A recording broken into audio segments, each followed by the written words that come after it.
solenidade de posse do acadêmico eleito Alberto da Costa Silva. Vamos dar início formando a mesa que dirigirá o trabalho desta solenidade. Convido o senhor ministro da Cultura, Dr. Francisco Bertol, para tomar assento à mesa.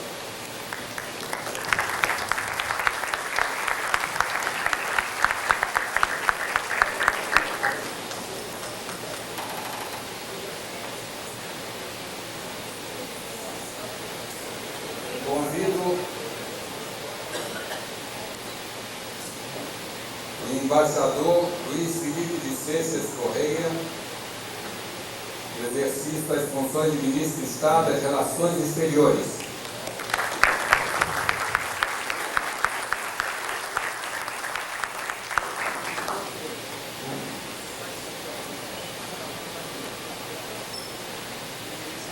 Convido o governador em exercício do Estado do Piauí, Dr. Osmar Ribeiro de Almeida.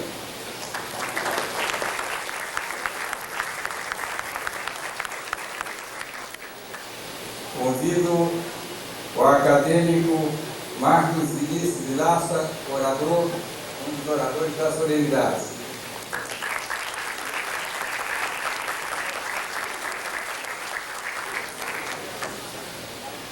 Convido o senhor embaixador de Portugal a tomar assento à mesa.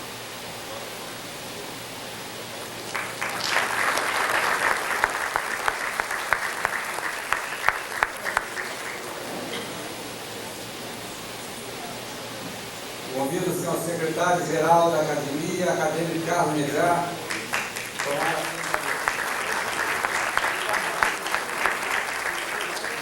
mesa.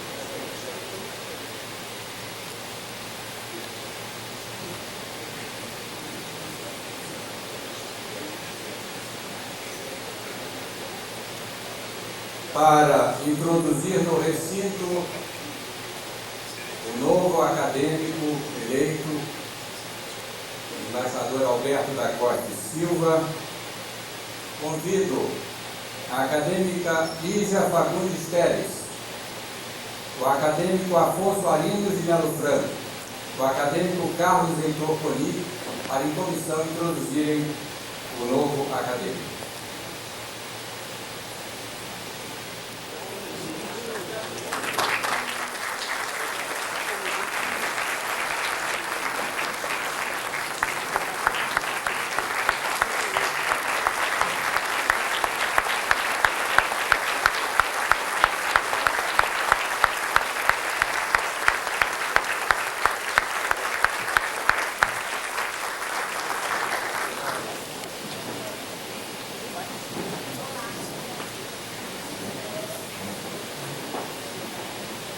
Tenho o prazer e a honra de conceder a palavra ao acadêmico eleito, embaixador Alberto da Costa Silva.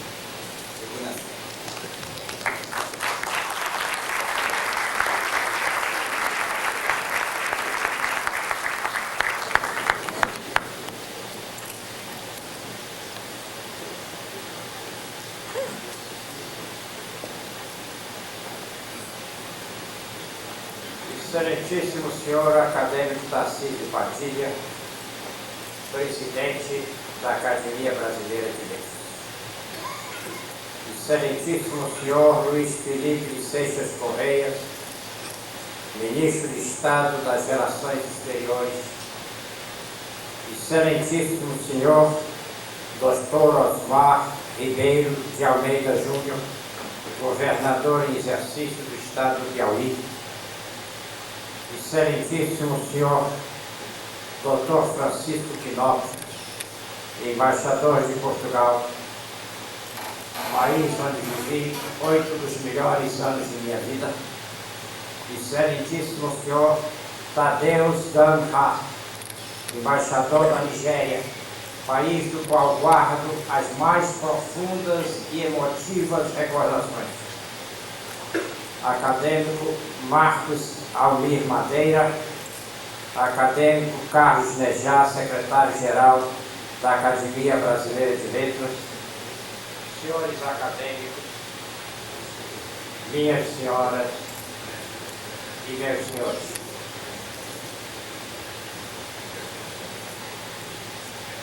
Ponho a mão nessa mão que a saudade deixou para sempre no meu ombro.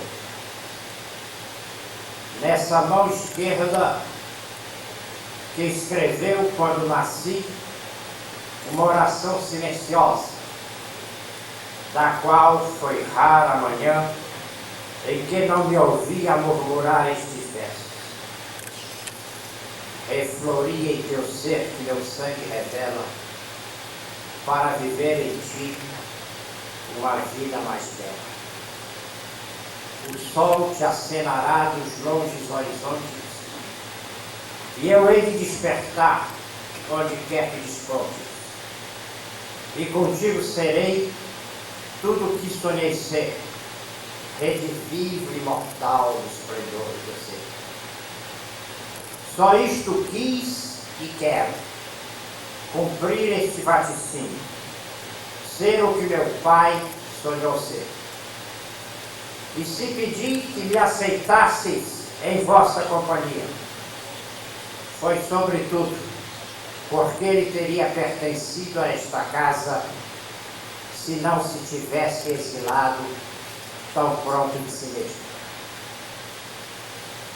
Também Carlos Chagas Filho, o homem harmonioso, a quem aqui sucedo, confessou num de seus livros que insistira em ingressar na academia porque as circunstâncias haviam impedido que a ela se candidatasse seu pai. Do filho, o itinerário dos dias foi amorosamente desenhado pela figura paterna, não para lhe repetir o trajeto, mas para lhe continuar o exemplo. E de tal forma se manteve fiel ao que tinha por legado e dever intransferíveis, sobretudo após a morte de quem com ele os partilhava, o seu irmão Evandro, que a história das ciências no Brasil coincide, neste século, com as biografias conjugadas dos dois Carlos Chagas, o pai e o filho. Ainda nos seus 20 anos, Carlos Chagas Filho começou a habituar-se à atenção precisa e imaginosa dos laboratórios. De Bata, ele ganharia renome internacional com suas pesquisas e descobertas, como as sobre a eletrogênese no órgão elétrico do coraquê e os mecanismos de fixação do buraco. De Bata, ele está nessa fotografia antiga, mas é de macacão de trabalho que o vemos nesta outra, de pé, levemente encostado à mesa das retortas, braços cruzados, a perna esquerda fletida, o olhar claro de sonho e certeza. Mais alguns minutos e voltará aos seus instrumentos, ou sairá para a sala de aula na Faculdade de Medicina, catedrático precoce aos 27 anos. Mais um pulsar do tempo, e lá estará ele a aliciar os demais, sobretudo os jovens, para a pesquisa científica, essencial à construção permanente do mundo e do Brasil, pois, e parecia dizer-nos isto a todo instante, um país só se desenvolve de verdade quando descobre e inventa. O Instituto de Biofísica, que criou e tem o seu nome, é o testemunho mais evidente de sua longa, diversificada e intensa atividade em favor da investigação científica. Uma atividade que não se restringiu às nossas fronteiras, mas se estendeu pelo mundo. Pois Carlos Chagas Filho foi um grande embaixador da ciência e da cultura brasileiras, muito e muito antes que viesse a chefiar com inexcedível realismo a nossa delegação junto ao Unesco. Nisto, ajudaram no respeito que sempre o acompanhou por toda a parte. O trânsito invulgar que teve nas universidades e centros de saber da Europa e das Américas. O dom, bem seu, de fazer e conservar amigos e de multiplicar-se nos discípulos. Por essas razões, e pela solidez de sua fé, Sua Santidade o Papa Paulo VI confiou-lhe a presidência da Academia Pontifícia de Ciências. Durante os 16 anos em que a exerceu, abriu as atividades da Academia para cientistas de outras crenças e de todos os pensamentos. E desses 16 anos, de que guardava lembrança mais que afetuosa, tinha sempre presente, entre as suas inúmeras iniciativas, a datação do Santo Sudário, a reabertura do processo de Galileu e a declaração sobre a prevenção da guerra nuclear, um texto do qual não se pode retirar nada e ao qual, só com muito esforço, se pode acrescentar alguma frase. Senhor Ministro da Cultura, Senhor Ministro das Relações Exteriores, uma das funções mais fecundas do diplomata, embora das menos reconhecidas e estudadas, é a de trazer para o seu país o que de novo se pensa, ensina e pratica em outras partes do mundo. Isso não deixou jamais de fazer, antes, durante e depois de sua embaixada na Unesco, Carlos Chagas Filho. Tinha ele por indispensável e sempre urgente que o Brasil estivesse em dia com os desenvolvimentos da ciência, para que deles pudesse prontamente receber os benefícios e a eles pudesse acrescentar os seus modelos de trabalho próprios às suas comprovações e descobertas.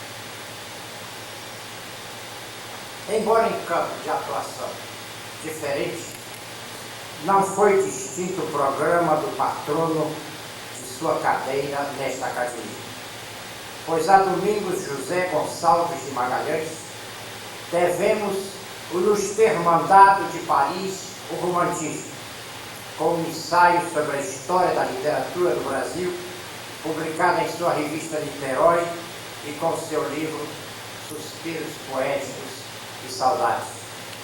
De Paris, o poeta e diplomata Gonçalves de Magalhães trouxe também a certeza, ortodoxamente romântica, de que nos cabia criar no Brasil uma dramaturgia e um teatro nacionais.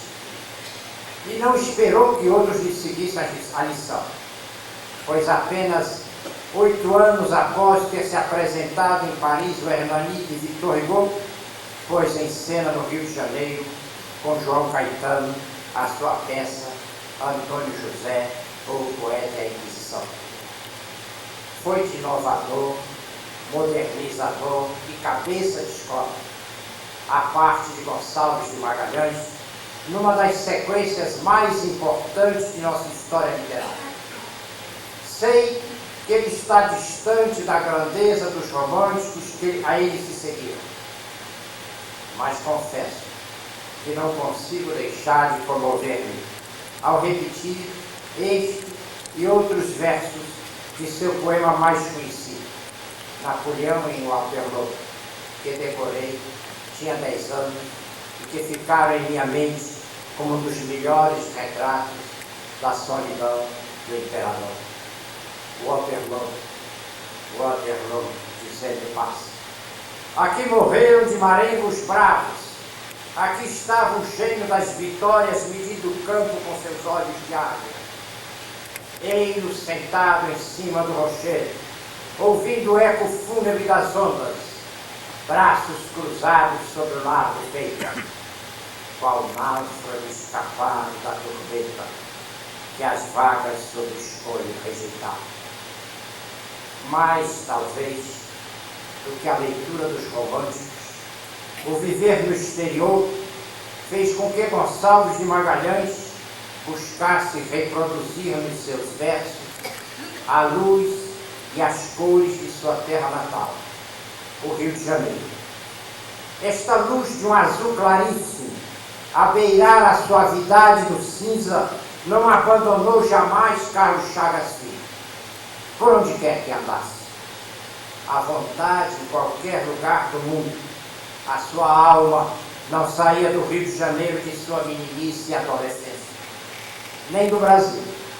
Carlos Chagas Filho amou o seu país como amaram Mário de Andrade, Gilberto Freire, Luiz da Câmara Cascudo e outros companheiros de uma geração, a qual, embora uma década mais jovem, pela precocidade de seu acesso à vida criativa, se incorporou. Amou o Brasil, a desculpar-lhe carinhosamente os defeitos e com a convicção de que havia que estudar, e estudar, e estudar, e agir, e agir, e agir, e fazer, e fazer, e fazer, se nos queríamos melhores. Capaz de caminhar pelas ruas e praças de Paris e de Roma como se fossem suas, teria sido, porém, extremamente difícil e até penoso desterrar-se numa dessas cidades, como fez o primeiro ocupante desta cadeira, número 9, o também poeta e diplomata Carlos Magalhães de Azevedo. Também este começou muito cedo, e aos 25 anos já fazia parte desta academia, trazido pelas mãos de seu grande amigo Machado de Assis. Mas, enquanto a precocidade de Carlos Chagas Filho o empurrou para o futuro, a de Magalhães de Azevedo o deixou no passado. E o exílio cobrou-lhe um preço, o esquecimento que por seus melhores poemas não merecia. Se tivesse escrito um único livro, e escreveu vários, no estilo ático, preciso, luminoso, e esse único livro tivesse sido Odes e Elegias, já tinha por que ser lembrado e lido. Não só pela novidade, ao transplantar para o português os chamados metros bárbaros de Carducci, mas por uma dicção que se quis tensamente serena, antiga e limpa, e que antecipa a de Ricardo Reis. Tanto o nosso poeta, quanto aquele que Fernando Pessoa desentranhou de si próprio, muito deve, é bem verdade, aos poemas antigos de Leconte de Lisle, e sobretudo as 18 composições que este reuniu sob o título geral de Etude Latino. Mas em Magalhães de Azevedo, como em Ricardo Reis, a linguagem concisa, que não era o forte de Leconte de Lisle, vestiu de rigor e sobriedade a intenção arcaizante. Compare-se Lydie, a Lídia, que de Leconte de Lisle se passou para Ricardo Reis. La jeunesse nous quitte et les grâces aussi. Senhor nos cheveux blancs et couronne de rose. A estes, de Carlos Magalhães de Azevedo.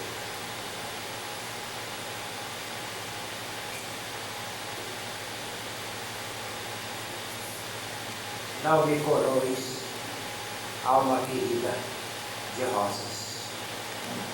O encanto da juventude é efêmero e a minha é quase extinta. Também não me coroe de louros. A glória não fala ao coração, nem o ouve. Passa, longínqua e fria. Coroai-me das eras, que abraçam as graves ruínas, são da unidade símbolo e da tristeza eterna. Os temas são antigos. Antiga é a música, e antiga a paisagem da poesia de Carlos Magalhães de Azevedo. Uma paisagem mediterrânea, tão distinta da brasileira. Carlos Chagas Filho volvia-se para a primeira com admiração comovida, mas era na segunda, embaciada pelo excesso de umidade do sol, que se encontrava de coração completo. O Brasil de Carlos Chagas Filho começava no Rio de Janeiro. Quem tiver ouvido ou lido o seu discurso de ingresso nesta academia recordará o preciso desenho que fez de quem o precedeu, na cadeira número 9. O outro carioca, entranhadamente carioca, Marcos Ribeiro, que fez desta cidade cenário e personagem. Chagas releu-lhe a obra, a lembrar-se constantemente de si próprio, por ter pisado os mesmos caminhos indígenas e amado as mesmas gentes, árvores, flores, pássaros, mar. O mar, os pássaros, as flores, as árvores e a gente do nosso rio. Do rio que foi deles e é também meu. O rio dos romances e dos contos de Marcos Ribeiro. O rio que ainda encontrei ao chegar em 1943 no Nordeste. Carlos Chagas Filho desejou para esta cadeira que fosse uma cadeira cativa carioca. Não o desapontará de todo estar eu aqui. Meu pai era de Amarante, no Piauí, de mãe maranhense, e estudou no Recife. Minha mãe era de Camusim, no Ceará, criada em Manaus. Tive um irmão carioca e dois mineiros. Um deles educado em São Luís do Maranhão, onde foi colega de classe de Josué Monteiro. De minhas irmãs, uma nasceu no Amazonas e a outra no Rio. Eu deixei de ser gaúcho por 3 meses e fui nascer em São Paulo. Se me considero piauiense de coração, e o senhor governador sabe da emoção com que desembarco cada vez em Teresina, e fiquei ancorado pela infância em Fortaleza, acabo de esboçar a ficha pessoal e familiar de um verdadeiro cidadão do Rio de Janeiro, cujas velhas ruas mais de uma vez percorri na companhia de um dos mais fraternos de meus amigos, Herberto Salles, de quem guardo uma saudade imorredora, e de um de seus amigos mais fraternos, Marcos Ribeiro. De cabelo a escovinha e bigode aparado rente, revejo Marcos Ribeiro, franzino, o olhar agudíssimo e irônico, a desenhar com a mão veloz sobre os papéis que Pascoal Longo punha à nossa frente de propósito para as nossas garatuchas durante os programas de debates que organizava na Rádio Ministério da Educação, e do qual éramos Marcos Ribeiro e eu assíduos convidados. As caricaturas que tracejava acompanhavam a sua palavra, rápida, desembaraçada, cortante, bem-humorada, irreverente, muitas vezes sarcástica e quase sempre feliz e precisa. Pois disto era mestre, falando ou escrevendo, da frase curta, na qual punha tudo o que nela cabia, ou apenas insinuava, comentando os de seus diálogos que saem de bocas vivas. Quem disso duvide, que releia os 3 volumes do ciclo de romances que deixou incompleto, O Espelho Partido, no qual se refazem e repetem os dias cariocas que precederam e acompanharam a nossa grande guerra, e as perplexidades, dúvidas, contradições, angústias e expectativas de mais de uma geração. Em seus contos, e dominou este gênero dificílimo, entretece-se a vivacidade do descritivo e do anedótico, a uma doçura conduída pelas coisas, lugares e seres simples, humildes, pequeninos, quase a se esconderem do dia e do sonho, mas que podem inesperadamente romper em flores em sua prosa e em bandeirolas coloridas e fogos de bengala. Disso temos multiplicados exemplos num livro que ele provavelmente considerava menor, mas que guardei entre os meus prediletos, Cenas da Vida Brasileira, como que escritas para violão, nessas quase sempre breves impressões de viagem por sua terra. Algumas não passam de 2 linhas, cosem-se a ironia diante de igrejas enormes e desajeitadas, a protegerem vilarejos de 40 casas, a ternura diante de paisagens medíocres ou envergonhadas, e o deslumbramento frente ao mar azul ou uma revoada de garça. Desde Oscarina, Marques Weber assumiu o encargo de, ao retratar o presente, continuar a escrever o que no futuro se reconheceria como a história íntima do Rio de Janeiro, e retomá-la onde a deixara Lima Barreto, que por sua vez recebera a tarefa de Machado de Assis e do Bueno Neto de A Capital Federal, que a tinham recolhido, talvez sem o pressentir de Manuel Antônio de Almeida. O Rio de Marques Rebelo foi sobretudo da zona norte da pequena classe média e de uma gente ainda mais miúda, sobre cujas poucas esperanças ele se debruçou enternecido. O dos cafés, onde grupos se demoravam na conversa em torno da média com pão com manteiga ou do Paraty. O do namoro de janela e jardim. O do carnaval na avenida ou no high life. O do começo e consolidação popular, do prestígio do rádio e de seus artistas, tão bem retratados em Estrela Sol.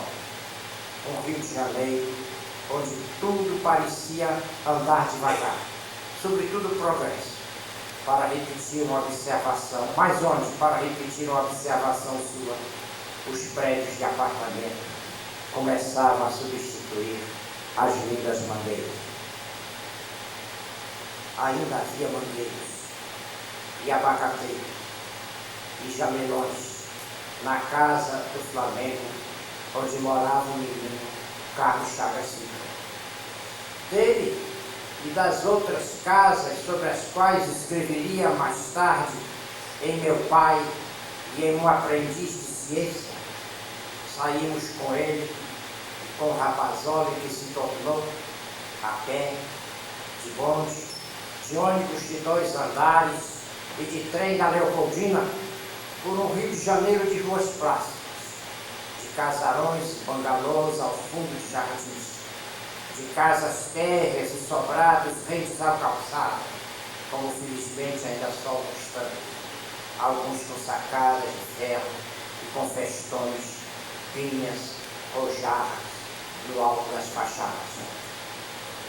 Mais do que a paisagem, Carlos Chagas Filho nos devolve nesses 2 livros o espaço, os jogos de luz e sombra, os rumores das salas, das praças e das muradas de praia, e a figura, o andar e os gestos das pessoas que por elas passaram, com uma linguagem tão nítida que cada palavra cai em suas frases como uma nota de música.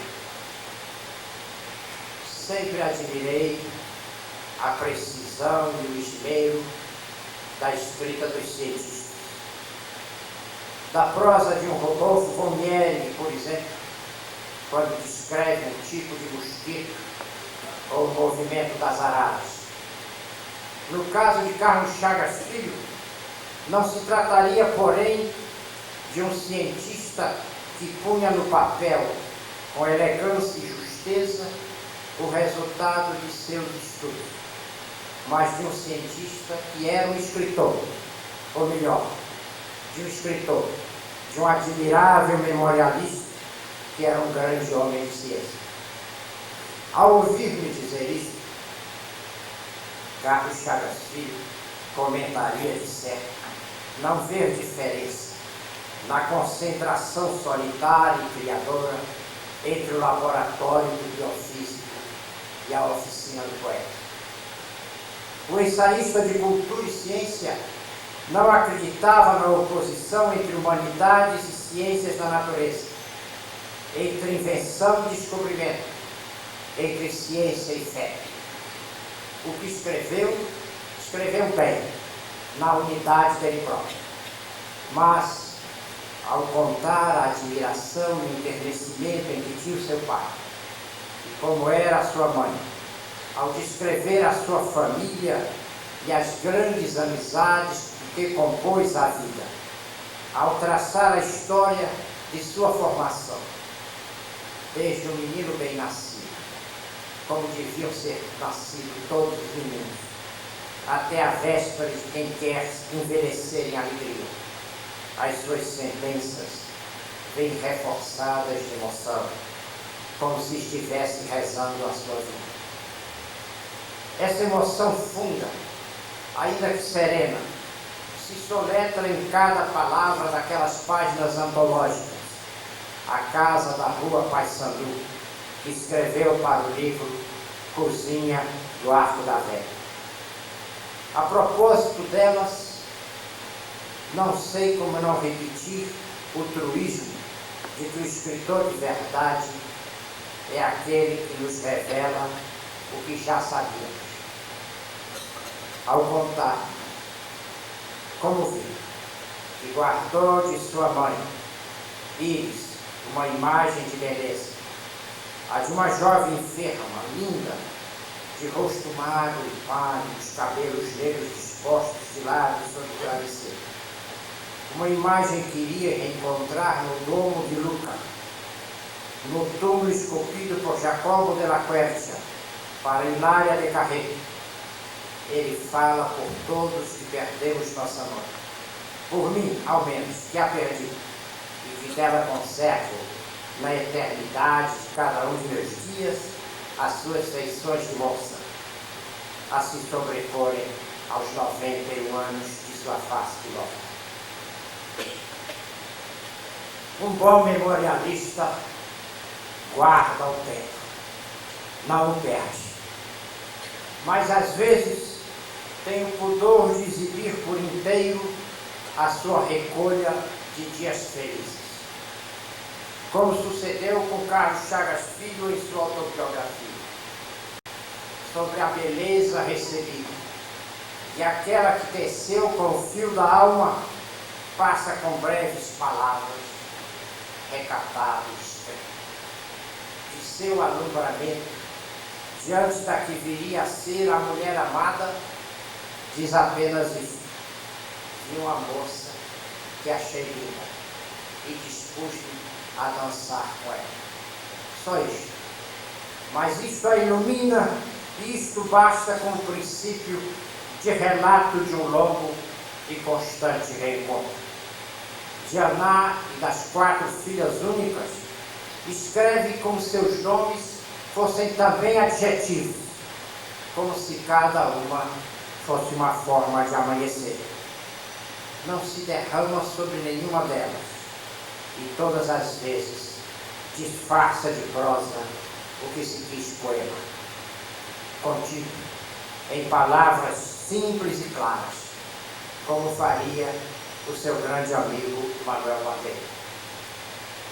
Das 2 vezes em que conversei longamente com Carlos Chagas Filho, o assunto foi poesia. Falamos de Ribeiro Couto, de Vinícius de Moraes, de Odilo Costa Filho e, sobretudo, de Manuel Bandeira. Deste, posso afiançar que foi um leitor perfeito, excelente leitor que era. Com seu convívio com os poetas, Carlos Chagas Filho, de certo compreenderia porque este seu interlocutor, que o sucede nesta cadeira, procurou a vida inteira, com a sua paixão pela história da África, proteger-se do castigo da poesia.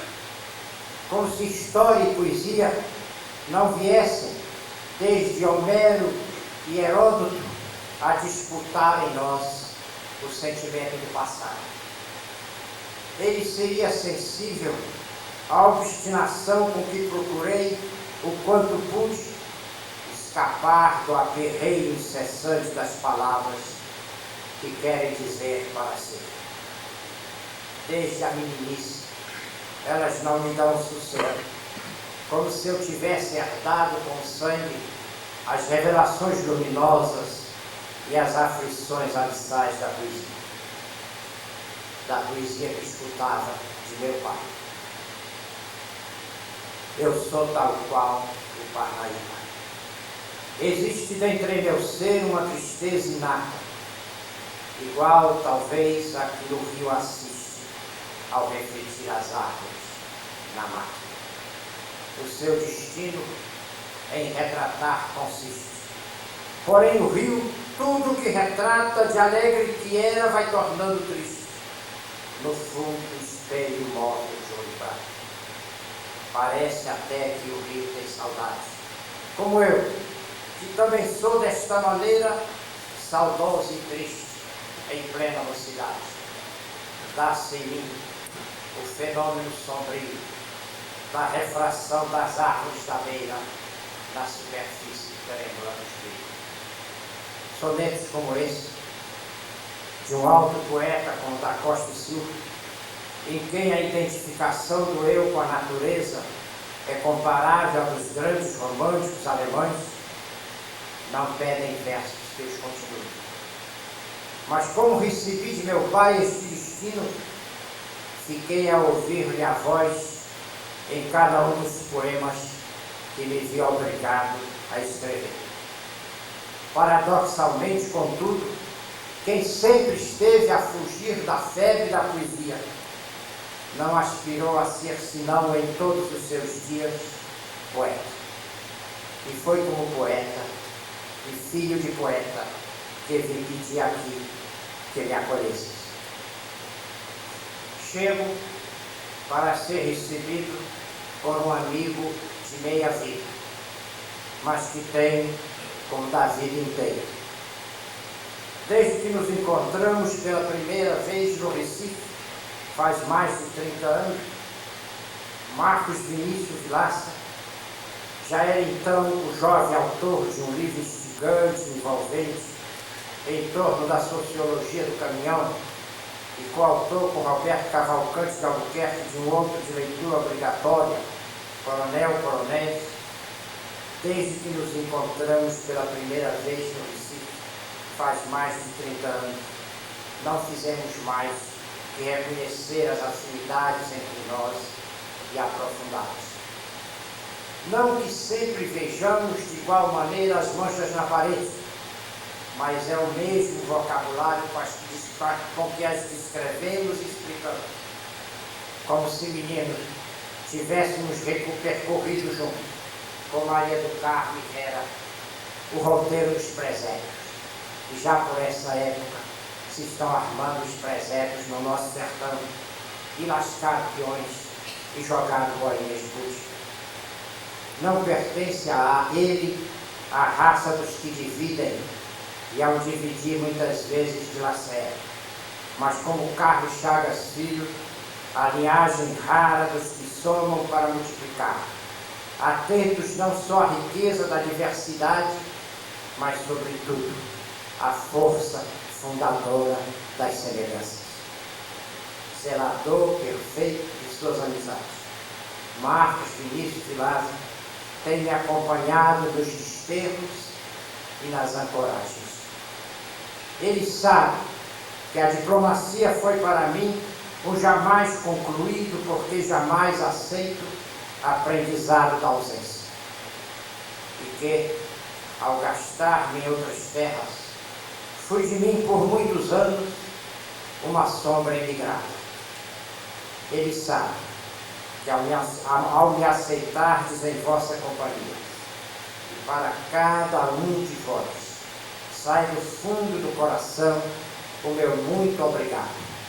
Ele sabe que ao me aceitardes em vossa companhia, me trouxestes, afinal, de volta à pátria.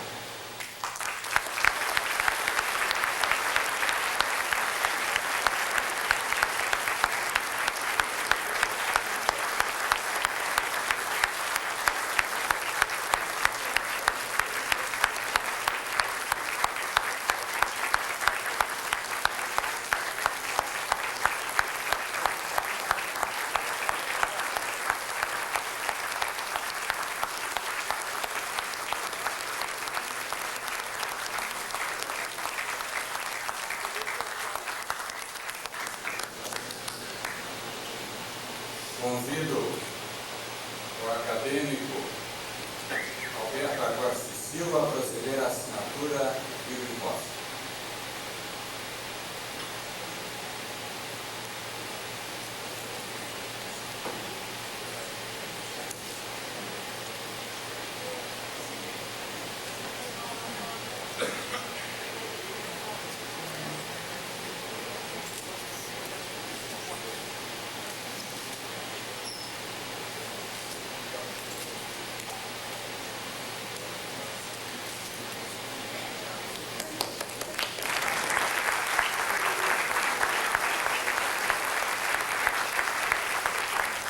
Convido o acadêmico Eduardo Portela a proceder à aposição do colar ao novo acadêmico.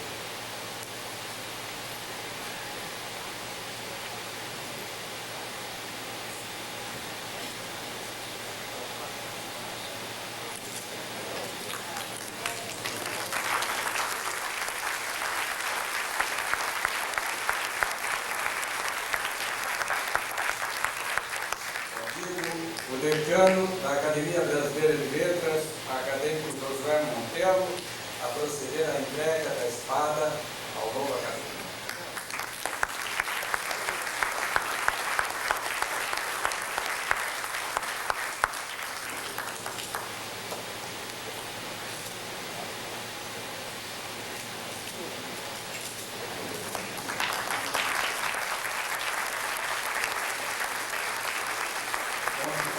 Convido o acadêmico Arnaldo Lisquier a entregar o diploma ao acadêmico Alberto da Costa Silva.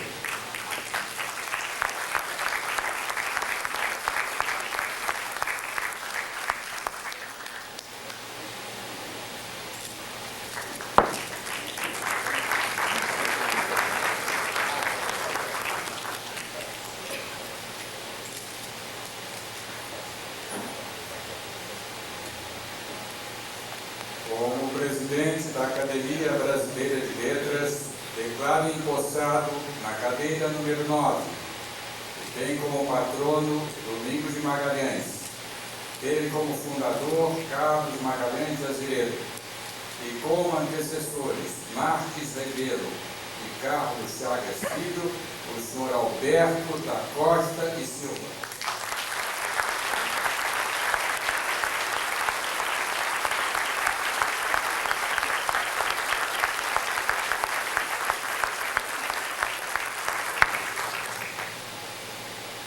Concedo a palavra ao acadêmico Marcos Vinícius de Lassa para proceder ao discurso de recepção do novo acadêmico.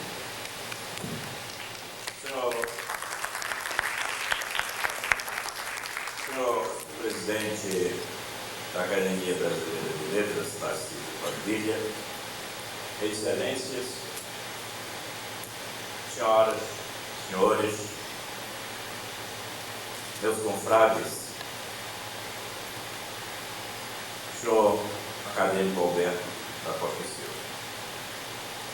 Quando aqui tomei posse, o acadêmico José Sarney, no discurso de saudação, quase me estraga a festa e a alegria. Trouxe a lembrança do costume, dentre os elogios da tradição das boas-vindas, de aplicar algumas alfinetadas, coisa leve, para limitar as minhas glórias novas da imortalidade. Fiquei gelado. Acredito que deixou de lado a ameaça de reparos, premido por Marli, não desejosa de ver o seu compadre fissurado no chumbo. Mas o acadêmico Alberto da Costa Silva deve expor alguns malogros, para depois cuidar da justa de hoje. O nosso novo sócio foi um desastre no colégio como jogador de vôlei e futebol. Nem para goleiro ganhou escalação. Também foi recusado como parceiro no tênis. Deram-lhe, quando muito, uma vaga à mesa de ping-pong. Igualmente desastrosas as tentativas de ginástica. No canto orfeônico, então, foi aí um horror de desafinado. Os professores, no entanto, Logo descobriram nele as galas da oratória. Diante das capitulações, era essa a composição vitoriosa. Tanto é ainda assim que as senhoras e os senhores acabaram de escutar uma obra-prima, escrita e dita, a expor a nu e cru a desvantagem que me encontra. Justifico, assim, esta tentativa de compensação ao revelar aqueles insucessos de Alberto da Costa e Silva. Poucos, reconheço, mas categóricos.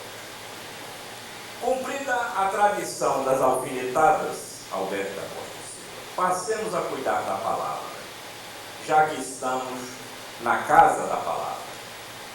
A palavra nos toca e nos tange. Exerce sobre os acadêmicos o fascínio feminino do claro enigma e da obscura transparência. Excita, entorpece, inquieta, consola, cativa pela sua força e sedução.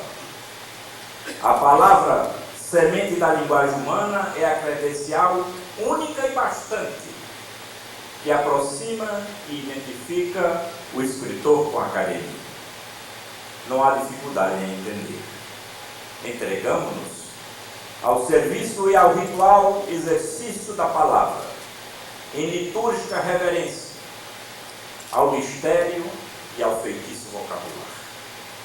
Herdamos o gosto do desafio do simbólico, que se mostra esconde na forma verbal significante e se entretece, sinuoso, na costura sintática dos enunciados. Somos todos irmãos de ofício, o ofício da palavra. A palavra é o verbo bíblico, no qual se encerra a ideia primordial de todos os seres criados e que encontramos no início de tudo, como instrumento do querer e do poder divino, registrando no Gênesis a criação do mundo. Bergson acredita que a palavra representa o ponto máximo de extensão e projeção da consciência humana. Esta noite é novamente do ofício da palavra. Para vos receber, senhor Alberto da Costa e Silva, o ofício é um santo ofício. Trata-se de saudar alguém que realizou em toda a vida a arte de fazer que as palavras o obedecessem a vida toda. Sois um senhor de obediências. Sois homem da palavra e de palavra. Vieira, o padre imperador do dizer de Fernando Pessoa, ensinou que ao nascer somos filhos dos nossos pais, mais tarde das nossas obras.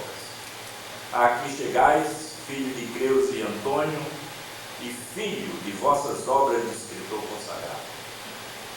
Ainda que não houvesse o compromisso, é claro, cumpris agora o sonho do velho da Costa e Silva. Ele disse na oração silenciosa, que não quisesse a pouco recortar na íntegra, por qualquer acanhamento, mas que eu faço muito contente, ele disse: sou tão feio, Senhor, e meu filho é tão lindo, que ele o deve notar às vezes e sorrindo. Fita-me assim, Alberto, e o olhar prescrutador dirá que vive em ti, como o aroma na flor. Reflorie em teu ser, que o meu sangue revela, para viver em ti uma vida mais bela. A ânsia crepuscular deste sonho possuís nas clareiras de céu dos teus olhos azuis. O sol que acenará nos longes horizontes, e eu hei de despontar onde quer que respondas. E contigo serei tudo o que sonhei ser, redivivo e imortal no esplendor do teu ser. Flor do meu coração, ó meu lírio entre espinhos, a vida é tão incerta e há tantos maus caminhos, mas ao olhar tiver dito, onde a fé, onde o amor, e murmuro depois, sem que eu possa supor, guia o meu filho, que é tão lindo, ó meu Senhor. Repito que chegais aqui sob as duas estirpes, a da mente e a do sangue, também como exemplar de uma respeitável estrutura familiar, para cima e para baixo.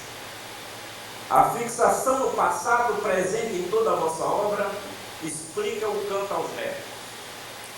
O poeta de As Linhas da Mão promove uma constante volta à meninice. Daí Miguel Sanches Neto ter dito que a sua fórmula é envelhecer ao lado da infância e não ser uma criança para não envelhecer. Ele próprio, poeta, é quem verseja: vou pedir a meu pai que ele esqueça menino. Ou diz: repara, Miguelinho, o que é menino não chega a velho jamais, não adoece, de seriedade não se pui, não passa, não usa paletó nem põe gravata. Ou mais ainda, põe a mão nos joelhos dos dias, pede ao tempo, lava a infâmia do espelho. Outro mais, e me revejo menino, caminho pelas ruas da infância, a minha pátria. Além desse arremate, ao menino que fui, tudo foi pago.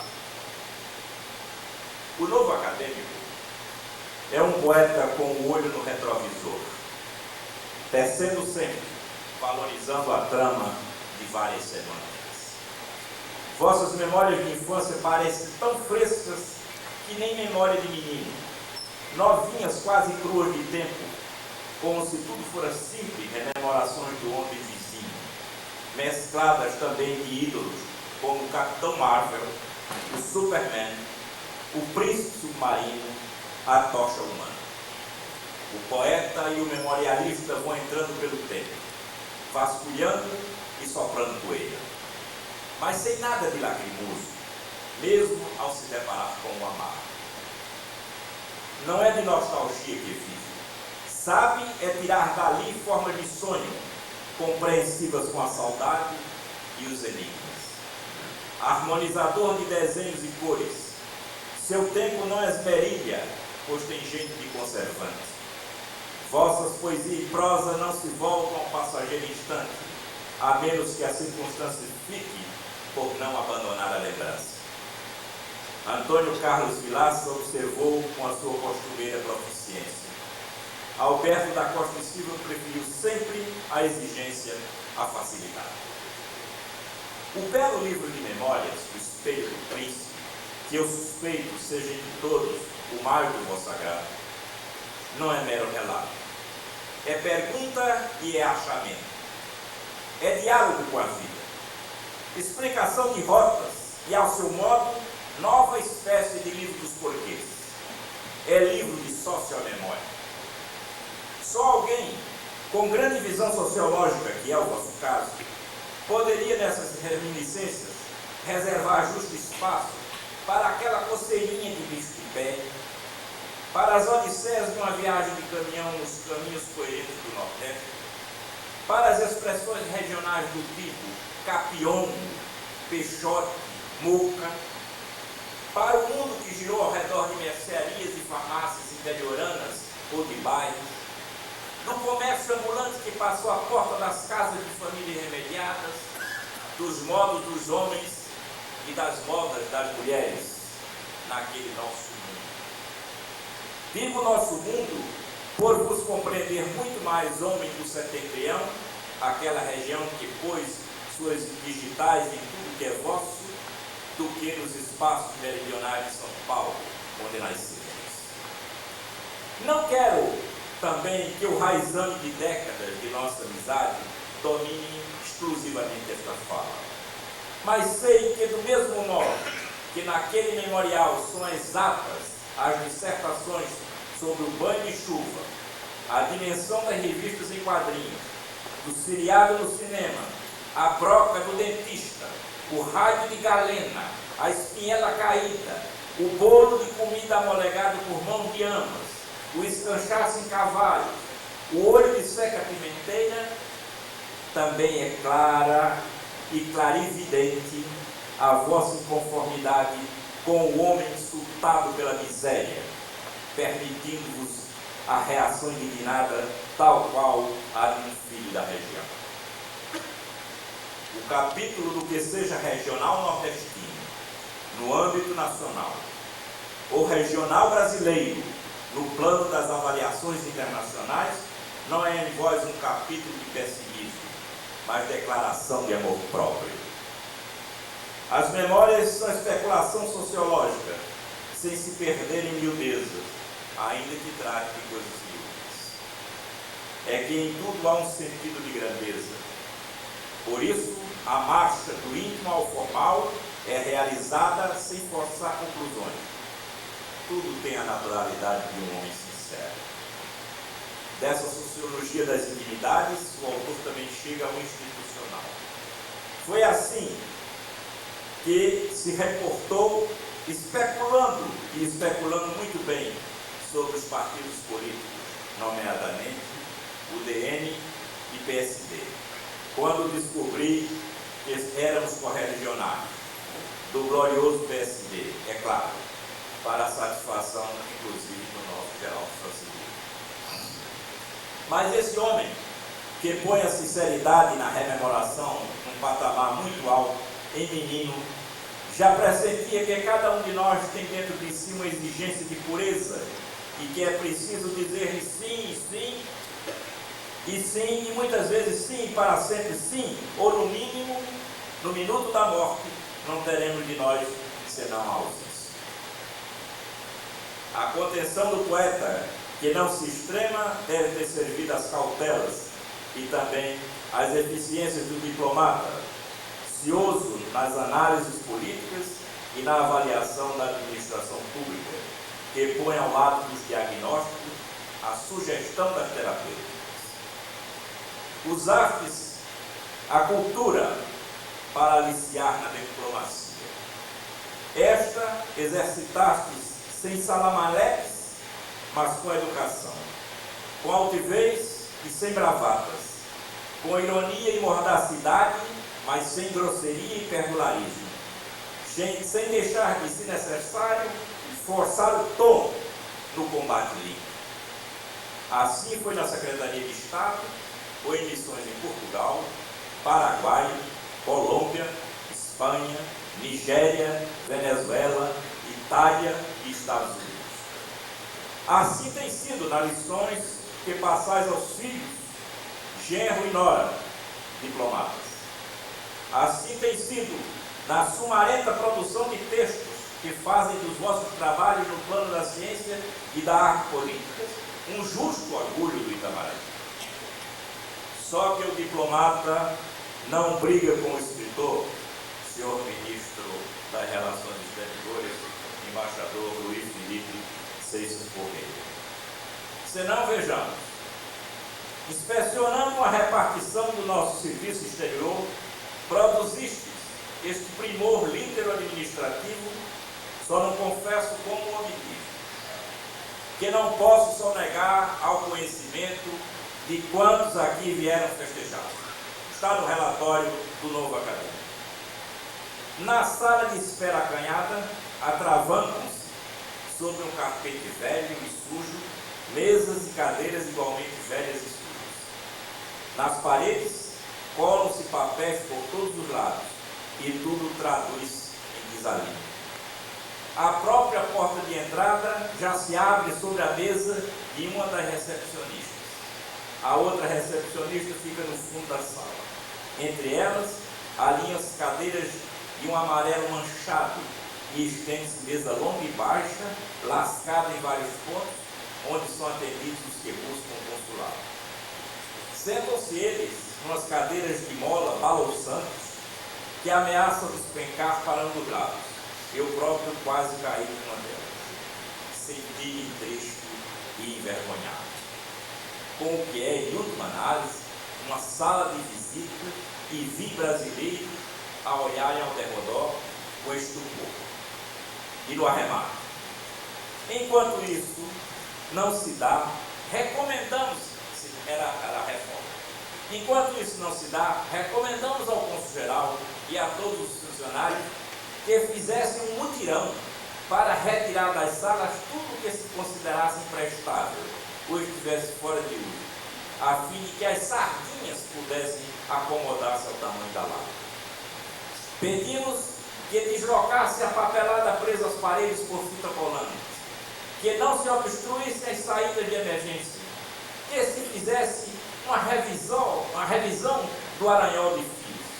E agora, esse arremate magnífico.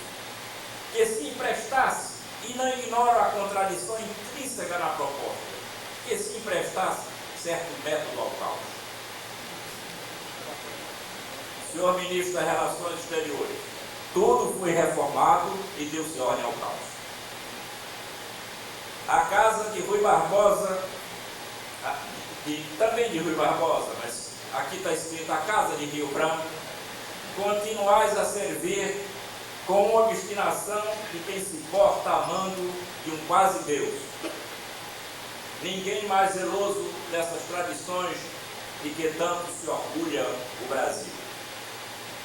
De minha parte, também gosto de dizer que o Itamaraty é gesto e é voz do Brasil e de quem o Brasil sempre se tem honrado nas suas vertentes de patriotismo e inteligência. Somente algo se sobrepôs à vossa fidelidade ao Ministério das Relações Exteriores. Foi para o vosso Ministério Interior que se chama Vera. A Vera Força, a Vera Dedicação, a Vera Inspiração, a única Vera Vera. Para ela dissestes na fundura do afeto: usa o meu coração para nos esconder como os olhos as pálpebras do cansaço do tempo, do bolor do retrato. Que declaração de amor pode ser mais inteira, mais oferta? E ainda disse mais: e amar-te sabendo que a velhice descobre a mais beleza do teu rosto de jovem. E ainda mais: dizer jamais de nós, senão o certo, o céu e o campo aberto. Por essas e outras é que José Guilherme Melchior observou com razão que o poeta de Ao Lado de Vera pertence à raça dos contemplativos ardentes. Certo dia, vi o novo acadêmico, Vera também, os dois em apoteose africana, vestido de rei nigeriano, ou coisa equivalente, pletórico de poder e fé, a túnica comprida, o barrete e o bastão de comando. Tão formoso como agora, acadêmico, ou com o fardão de diplomata, com que foi presenteado ainda jovem secretário, pelo seu colega o embaixador Vasco Leitão da República. O autor de A Enxada e a Lança bem mereceu o título de doutor honoris causa da Universidade de Fé, na Nigéria. Ninguém pode pretender conhecer de África sem o conhecimento dessa obra fundamental, construída com inteligência crítica, obstinação de pesquisa, graça literária na redação e a impressionante abonação de quase 1000 obras. É o mais importante estudo no gênero que se conhece. Alberto da Costa e Silva, ao escrevê-lo, compreendeu bem a lição de Ortega. A alma de um povo só é inteligível quando se confrontam suas palavras e suas obras.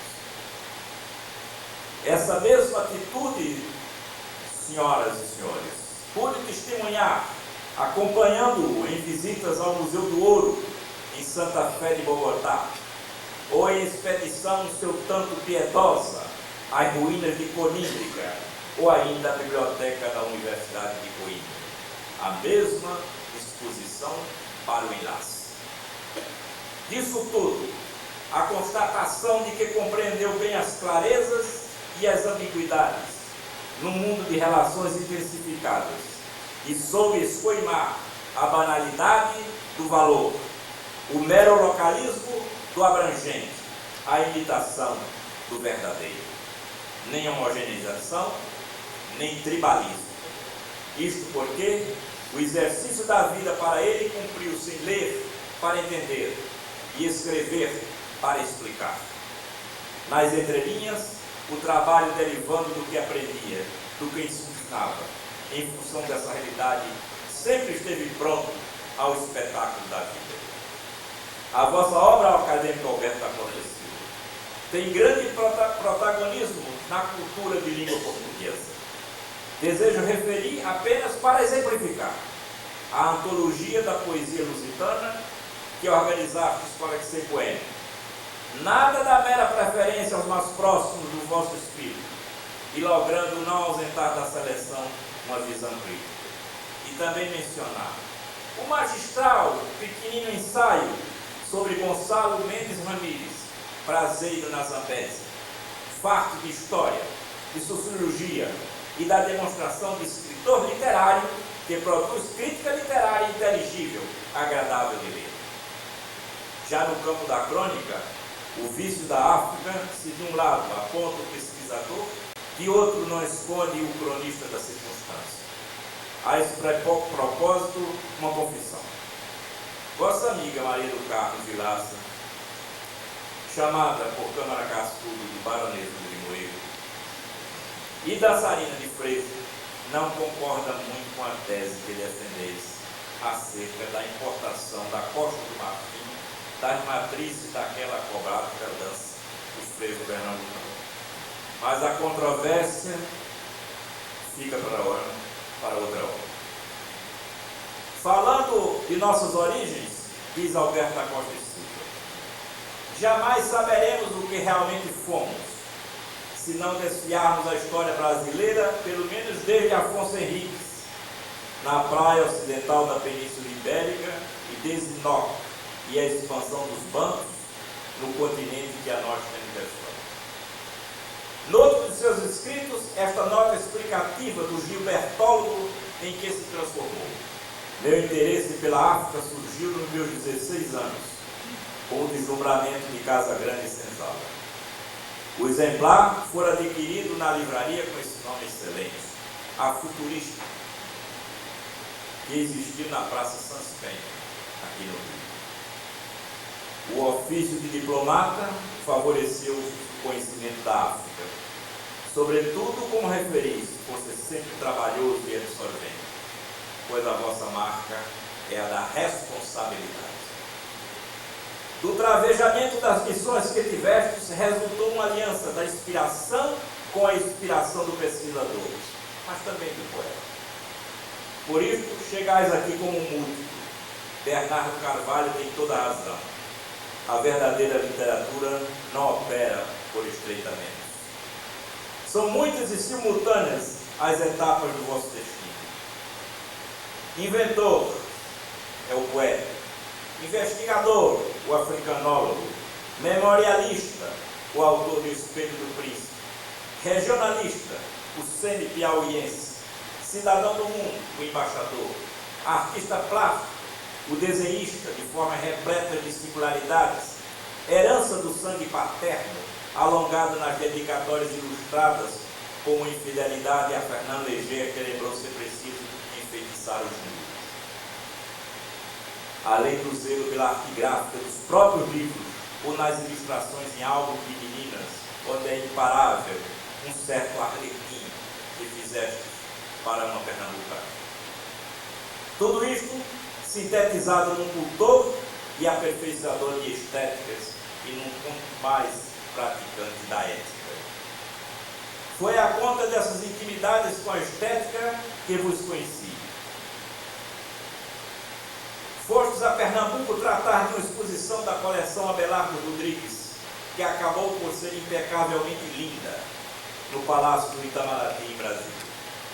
Andáveis pelos caminhos de homens, datas, fatos e feitos da minha terra com uma ostensiva vontade, fosse com Pereira da Costa ou com Francisco Brenar, com os coronéis do PSD ou com Lula Cardoso Aires, com Bandeira ou João Cabral, com Mauro Mota ou Mosteiro de São Bento de Olinda.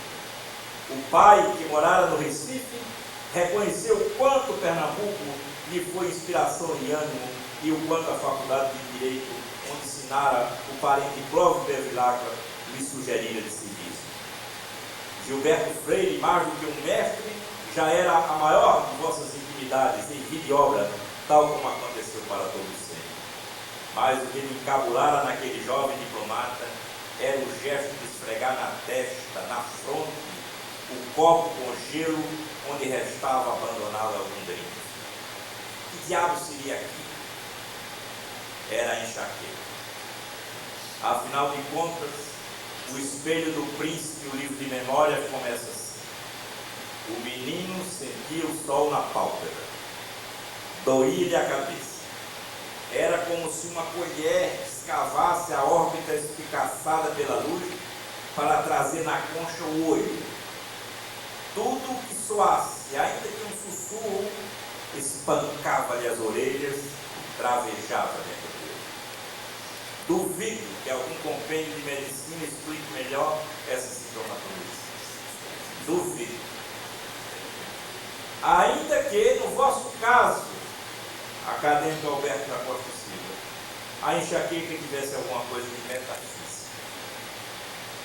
O menino do livro de memória tinha de 2 para 3 anos e era a enxaqueca, a mesma doencinha chata do nosso conhecimento tanto tempo depois no Recife. O diplomado esfregava o copo nas têmporas, mas não perdia a graça com que conversava, nem os bons modos jamais esquecidos. E assim, até que alegre ouvisse dentro dele o assovio da ausência da enxaqueca. Outro dos cacoetes do novo acadêmico é o de não se servir de bichos de pena. Seja o fidal um faisão, seja o proletário inhambu. De pena, nada. Nem o mais disfarçado e bem elaborado prato de banquete ou de ceia ímpar. Por isso, senhor embaixador, deu voltas às mesas no labor diplomático, fingindo como bom poeta, mas sem comer, a simples desconfiança de que no prato camufladamente estivesse um bicho de pena. Deixa uma das páginas mais dramáticas da literatura brasileira no descrever o horror que lhe causara, ainda menino, o abate de galinha para regalo de comensais da mesa da família. Costumo dizer que nela está a força pungente do mesmo estofo daquela de mestre Graciliano amarrar a morte da cachorra-baleia em Vidas Secas. São 2 momentos de beleza trágica e precisão descritiva e estilística que ficarão para sempre. Como para sempre ficou aquela restrição na palatabilidade do nosso poeta, que carrega com ele um outro fadário, esse da barba que embranqueceu. É que talvez não conheçam todos. A barba vem do medo, do pânico pelo qual passou em terremoto na Venezuela. Depois disso, de barba, foi um proveito, o amuleto funcionou. Não se encontrou nunca mais nas andanças mundo afora com quaisquer graus da escala rígida. E lhe veio outra vantagem. O nosso colega Carlos Heitor Boni acha que a barba lhe dá o perfil ideal pelos traços de monarca sábio para ser o portal da Bélgica. Porque de belga o Boni não explica. Um ponto a mais de vossa fortuna acadêmica é o de suceder a Carlos Chagas. Esse nosso saudoso confrade esbanjava aquilo que os ingleses chamam de gallant. Carlos Chagas era a mais bela das convivências de toque aristocrático dos últimos tempos desta academia. Aristocrata a serviço dos desafortunados. Aristocrata por integrar grupo familiar com as volutas de beleza das mulheres e de ângulos retos na compostura cívica dos homens, com os brilhos dos belos francos, dos nabucos, além dos chagas. Comprometido com os despossuídos pelo labor científico de reduzir os males à saúde, nomeadamente da gente pobre, o Carlinhos, com Maria do Carmo Nabuco, tratou sempre, teve compostura acadêmica nos limites que sempre se impôs, o da lealdade e o da dedicação. Era tão bom ouvi-lo dissertar sobre a revolução que provocou na outra academia, na qual foi performático a pontifícia.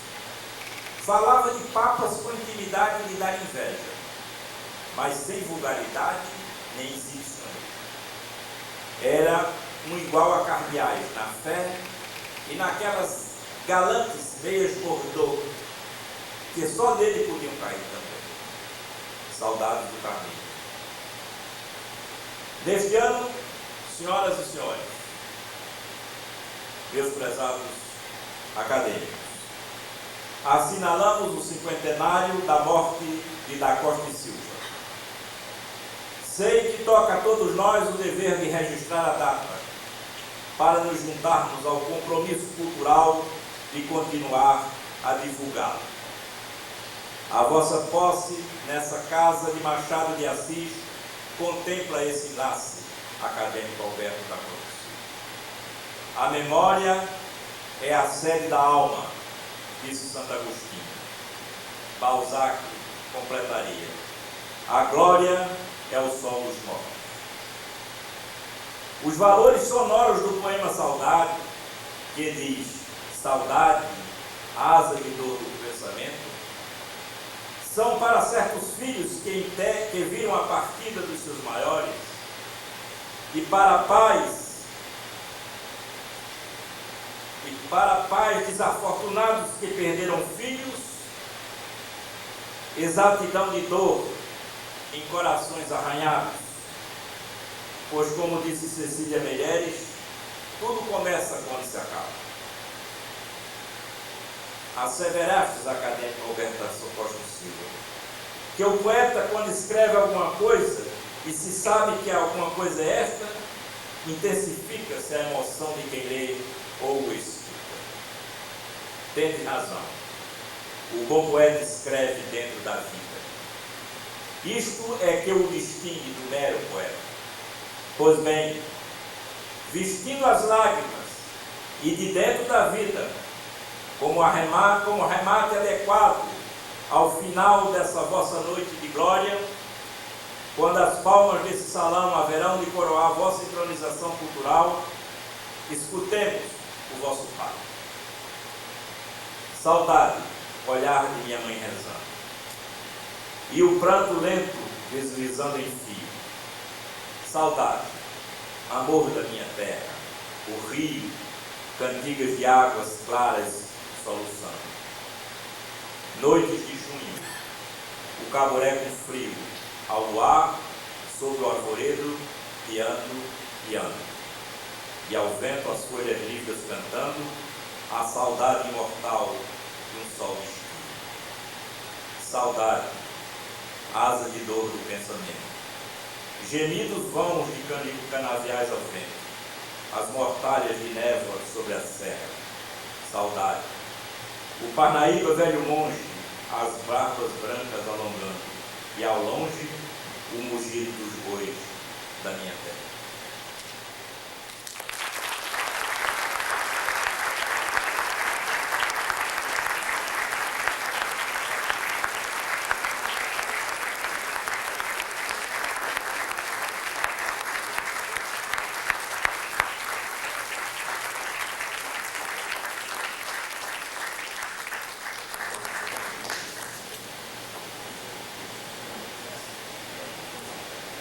Acabamos de ouvir duas belas orações. E nisto não há surpresa, são dois grandes escritores. Com relação a Marcos Vilaça, ele começou por nos falar nas necessárias alfinetadas que deveriam ser endereçadas ao voto acadêmico. Mas acontece que Marcos Vilaça principiou sua vida de escritor com apenas 19 anos, quando escreveu o ensaio O Conceito de Verdade. O que implica em dizer que aquilo que ele afiançou aqui a respeito das alfinetadas deve rigorosamente corresponder à verdade. Mas, por outro lado, nós sabemos que as alfinetadas da acupuntura não machucam. De tal sorte que o percurso de Alberto da Costa e Silva foi, como assim, assinalado por deficiências acessórias e adjetivas para justamente Vilaça fazer avultar o peso da sua contribuição, da sua obra. E de resto, parece haver sido profetizada. Seu ilustre pai foi um vate nos dois sentidos, nas duas acepções. Foi um poeta e foi um profeta, porque apontou-lhe o caminho da imortalidade. E ele aqui, nesta academia, no dia desse coroamento literário, desse coroamento intelectual que marca a posse de Vossa Excelência nesta academia. O discurso de Vossa Excelência teve um mérito excepcional. Não havia ainda registrado, pode ser que ocorra, ou tenha ocorrido, a originalidade da forma pela qual desfilaram diante de nós o patrono, o fundador e os antecessores de Vossa Excelência, a partir do último dos ocupantes, Carlos Chagas Filho, cujo retrato irretocável foi apresentado em seu discurso e prosseguido depois na fala de Marco Vilaça. Carlos Chagas Filho, este cientista que soube, como poucos, adentrar-se na concretude dos fenômenos, sabendo sempre que por trás deles algo de mais consistente se mal está encoberto. Esta consciência dos dois planos explica o fato de um homem da experimentação ser também o homem da transcendência. Esta conciliação tão perfeita e tão íntima do biografado por Vossa Excelência e também por Marco Vilaça, deixa-nos mais ainda o travo da saudade deste homem completo que foi Carlos Chagas Filho.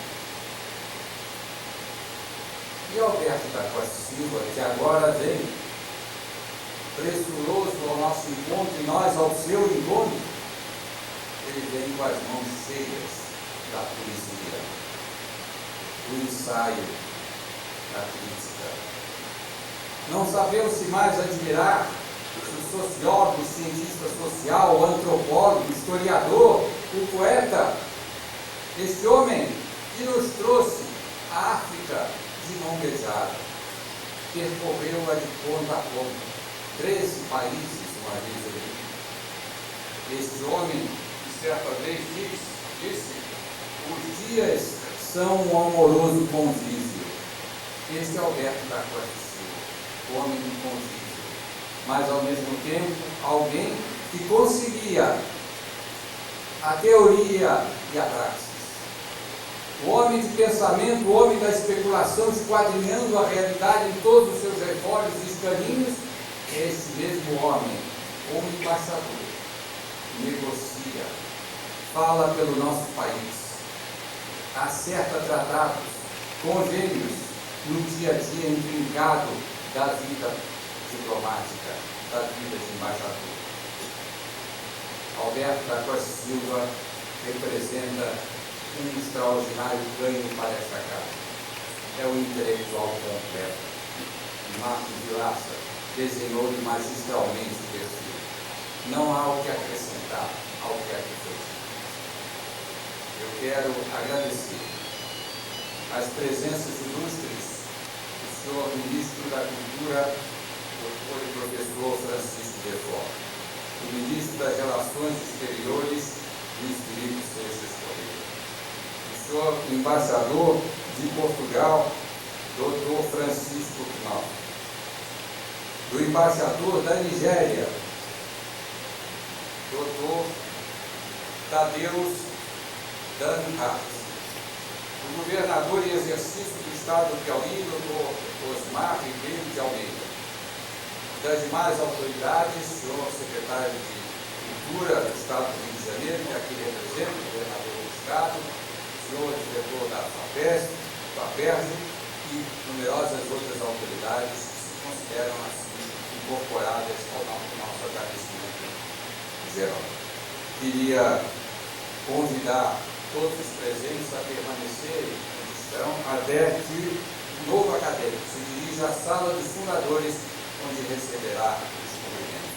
Muito agradecido à presença de todos, declaro encerrada a sessão.